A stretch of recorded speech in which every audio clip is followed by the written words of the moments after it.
ñoo koy def ak yu mel noonu. yooyu yëpp en quelque sorte ak fi ñu agsi fii nii ndax da nga jàpp ne li xew c'est très normal président Bassirou Diomaye Faye jëloon li nga xam ne mooy décret boobu nga xam ne moom la jëlaloon Bassirou Kébé moom la jëlaloon Ousseynou Ly tout récemment moom la jëlaloon ñeneen ak ñeneen ñi nga xam ne si biir Pastef la ñu bokk te xëy na peut-être jàpp na ne doxalinu ñoom ni ñu koy defee si génn di dénoncer wala di wax li nga xam ne en tout cas moom la ñu gisee doxalin bi ànduñ ci ndax da nga jàpp ne quand même logique la wala peut-être entre guillemets trahison bi nga xam ne ñenn ñu ngi ko wax ne Diomaye da koo def kii di premier ministre Ousmane Sonko. waaw xam nga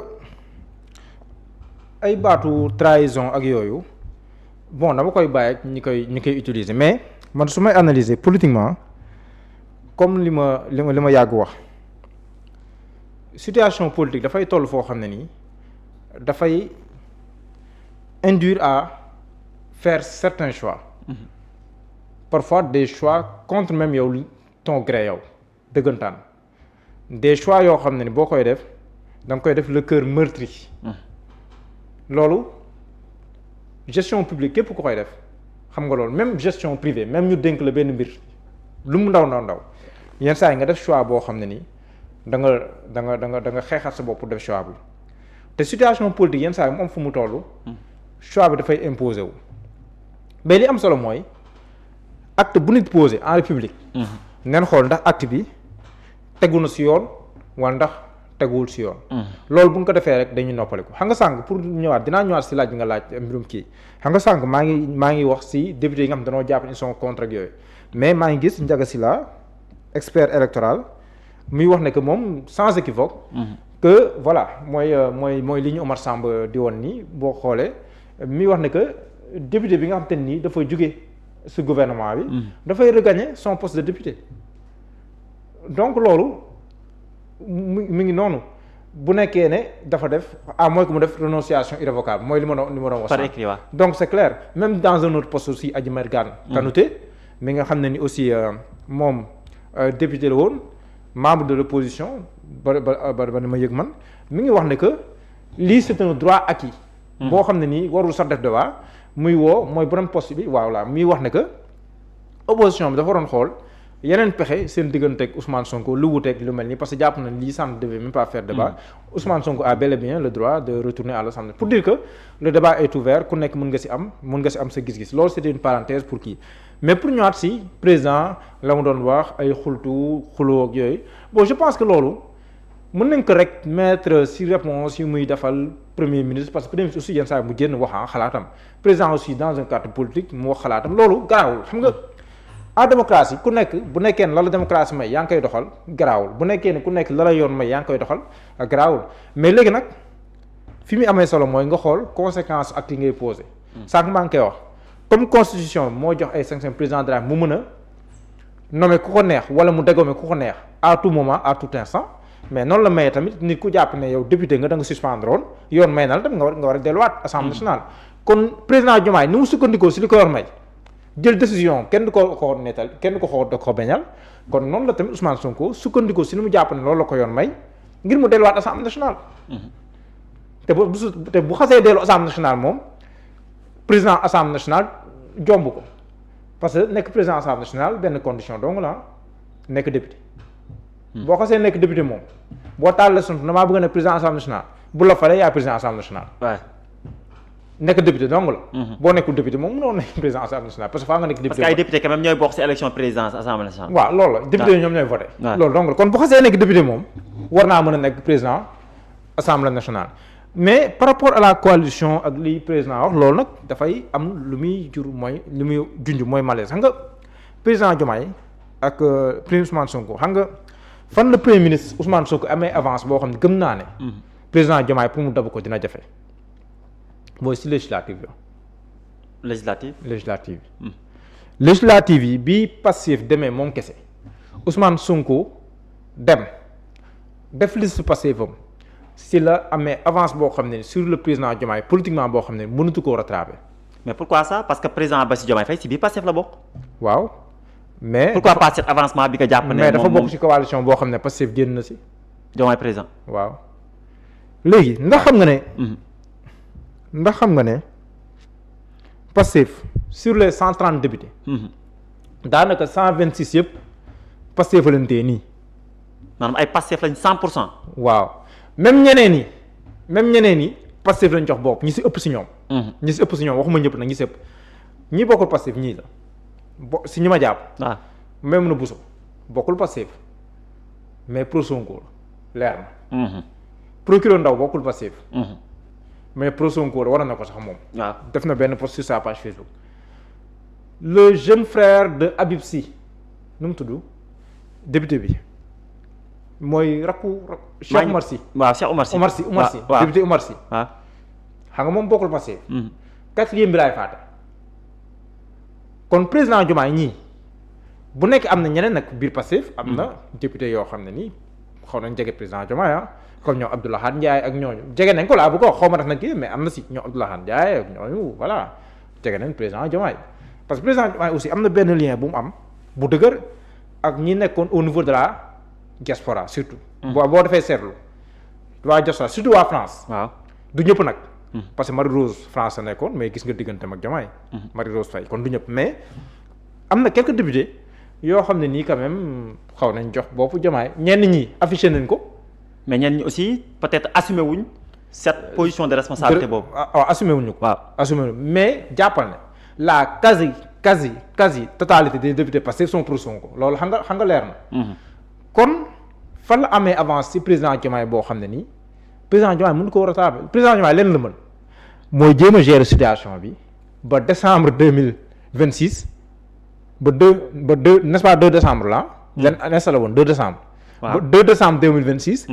mu jéem a dissoudre te même cette dissolution aussi elle est risquée parce que bu dissoudre est-ce que am na garantie que dina am majorité je ne sais pas mais daal loolu la mën daal maanaam daal soo xaale ak moom ba 2026 mu dissoudre ba ko neexee après nag lu ko xob yi jox mu jël mais avance boobu noonu si législative yi Sonko demal boppam xaw ma ndax boobu bis bi yi commencé woon na xaw ma ndax ñàkk déggoo yi commencé woon na xaw ma ndax nangam mais li tax Sonko dem moom kese.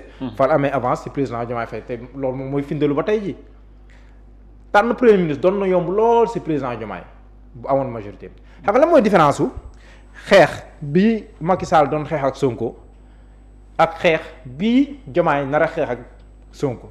nar a xeex ak laa wax nag xam nga nara. bu ñu fa àggee. waaw bu ñu fa àggee nara moom. waaw wute naa ak wara. nara mooy mën na am comme mën na bañ a am xam nga président Macky Sall dafa téewoon lépp téye assemblée nationale am fa majorité. téye l'exécutif. kon kooku amoon benn problème si ni mu doon gérer.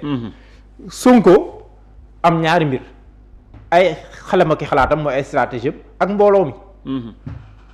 donc la rue est sa tête boo nee la rue mooy mbooloo mi ñi ko doon xeexal ak yooyu at ñi ànd ak moom ak si ay stratégie am Ousmane Sonko kon foofu la tolloon fii le président Macky Sall tolloon.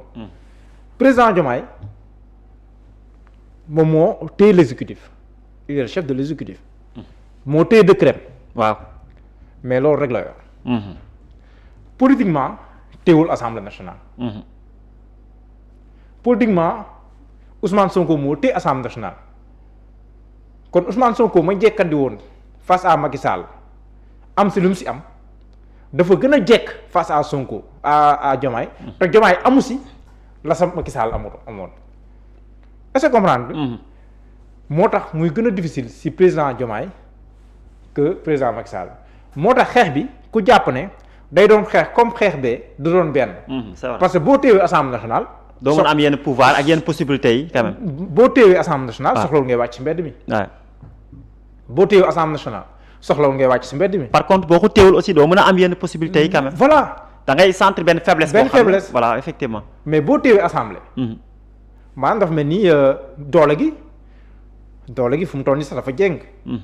parce que en politique en bataille politique liy gën a peser mooy nit ki mbooloo bi nekk si ginnaawam ak légitimité bi mu am si wàllum politique laa wax nag. waxuma légitimité institutionnelle parce que je ne remets pas en cause la légitimité du président Diomaye Faye loolu je ne remets pas en cause je vais être clair mais fi may waxee si wàllum politique laay wax mooy mbooloo bi nga téye xam nga déjà président Diomaye mi ngi naan Sonko moom mi ngi Pastef ba tey mais teewul Pastef xam nga teewul Pastef. te congrès bi Pastef jëm juin benn candidat la Ousmane Sonko la tudd. wax naa ko fi keroog Ngouda Mboup fexe na maa ngi koy nuyu di ko dama koy tooñ Ngouda Mboup fexe na ba amul beneen candidat buy mën a xajamal jariñ amul beneen candidat booy tudd di ko dendal ak Sonko amul ñoom ñëpp quitus fiscal la leen dégg maa quitus fiscal sax cotisation fexe na ba benn candidat am Ngouda. en tout cas daal gisaguñ kenn ku taxaw. non amul voilà liste définitive bi génn na. waaw liste définitive bi génn na. Ousmane Sonko point maanaam loolu c'est clair kon moo téye parti bi président Diomaye ne si la bokk ba tey te assemblée bi si majorité donc moo tax président Diomaye di def calcul yi nga xam te ni moom la nekk def ban premier ministre laay tànn par rapport à la majorité premier ministre bu mu tànn nag am na signal par rapport à la majorité bu tànnee un premier ministre boo xam ne ni hostile l'Assemblée nationale lui sera hostile signal la bu tànnee un premier ministre par rapport au profil yi wax signal la donc ay signaux la mais loolu yëpp ay question la moo du yomb maanaam mënut a yomb si président Diomaye politiquement mënut a yomb. parce que ni configuration bi taxawee. mais léegi nag après moo tax ma jàpp ne am na si loolu faaw ñu waxtaan ak mooy li Alioune Tine wax. mooy li Alioune Tine wax waxtaan rek moo fi sës pour bañ a àgg fenn fi te xañ na fi. entre temps jàpp nga ne waxtaan mën na changer. situation bi ni mu demee nii si entre guillemets crise institutionnelle bi ñi jàpp ne mën nañu faa àgg. mën na nekk xam nga fu mu toll nii man dama gëm ne. Ousmane Sonko benn garantie la soxla.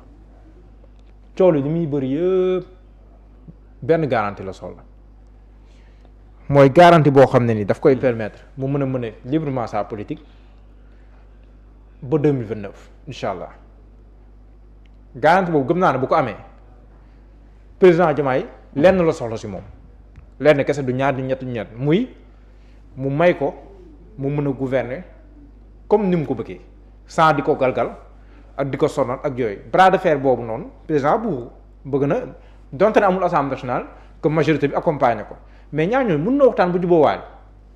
si war na mën a nekk. kii ñu bàyyi ko en principe mu dem def ci politique am. bu ko neexee mu dellu assemblée nationale nekk président assemblée nationale bu ko neexee mais. bu mu jëfandikoo majorité bi. waaw pour galgal kee. kee ne ko man tam du ma utiliser dooley nguur pour galgal léegi bu ñu demee. ba 2029. ku bëgg a nekk candidat opposant nekk candidat après Sénégal ku ñu fal defe naa loolu mooy compromis bi mën a am seen diggante ñoom ñaar bu loolu amul ça va être extrêmement compliqué te jàpp naa ne boo ko nattee li fi amoon Ousmane Sonko si diggante bi dooleem dafa yokk su ma ne dooleem dafa yokk mooy téye na assemblée nationale kon dooleem yokku na. te ku mu jaakaar loolu amul doole politique ba président Macky Sall amoon. comprendre nga kon waxtaan rek fi sës. d'accord mais mënoo jàpp aussi atu la pour Ousmane Sonko bi nga xam ne. gis nañ ni député yi Pastef yëpp dañ koo déggal da nga gis député Pastef boo xam ne sax bu gisee Ousmane Sonko li muy njëkk a def mooy dem féddali cofeelam ak taxawaayam si ki nga xam ne mooy Ousmane Sonko tout récemment keroog bi ma demee cité kër góor gi maa ngi la doon wax naan la.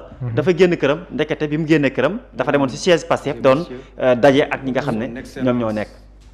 Monsieur Bassirou Diomaye Diakhar Faye, président de la République du Sénégal, gardien de la Constitution, garant du fonctionnement régulier des institutions et de la continuité de l'État, a nommé par décret numéro 2026-1129 du 25 mai 2026 le Premier ministre de la République du Sénégal.